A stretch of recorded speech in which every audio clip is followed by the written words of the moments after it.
ಒಕ್ಕೂಟದವರ ಮಟ್ಟಕ್ಕೂ ಇಡಬೇಕು ಅಂತ ಕೇಳ್ಕೊತಾ ಇದ್ದೀವಿ. ಯಾಕೆಂತಂದರೆ ಬೆಳಗ್ಗೆ 4:15ರಿಂದ ಪ್ರಾರಂಭಗೊಂಡು 10 ಗಂಟೆ ತನಕ ಕೆಲಸ ಮಾಡ್ತಕ್ಕಂಥವ್ರು ಏಕೈಕ ಸದಸ್ಯರು ಅಂತಂದರೆ ಹಾಲು ಉತ್ಪಾದಕರು ಮತ್ತು ಸಿಬ್ಬಂದಿಗಳು. ಆದರೆ ಸಿಬ್ಬಂದಿಗಳಿಗೆ ಇದುವರೆಗೂ ಯಾವುದೇ ಭದ್ರತೆ ಅನ್ನೋದು ಇಲ್ಲ.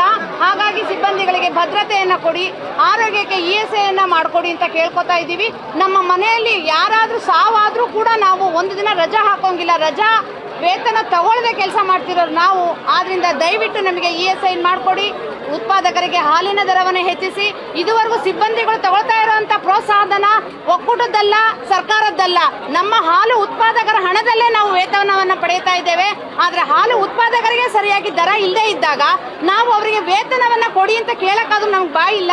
ಅದಕ್ಕೆ ಈ ಎಲ್ಲ ವೇದಿಕೆಯ ಮೂಲಕ ಸರ್ಕಾರಕ್ಕೂ ಹಾಗೂ ಒಕ್ಕೂಟಕ್ಕೂ ನಮ್ಮ ಸಿಬ್ಬಂದಿಗಳನ್ನು ಗುರುತಿಸಿ ESIಯಿಂದ ಹಿಡಿದು ಒಂದು ಸಹಾಯಧನವನ್ನು ಹೆಚ್ಚಿಸಬೇಕು, ಹಾಲಿನ ದರವನ್ನು ಹೆಚ್ಚಿಸಬೇಕು ಅಂತ ಎಲ್ಲರ ಮೂಲಕ ಕೇಳ್ಕೊತಾ ಇದ್ದೀನಿ. ನನ್ನ ಹೆಸರು ವನಜಾಕ್ಷಿ ಅಂತ ಹೇಳ್ಬಿಟ್ಟು ಅರಳಿಕೊಪ್ಪ ಹಾಲು ಉತ್ಪಾದಕ ಸಹಕಾರ ಸಂಘದ ಕಾರ್ಯದರ್ಶಿ.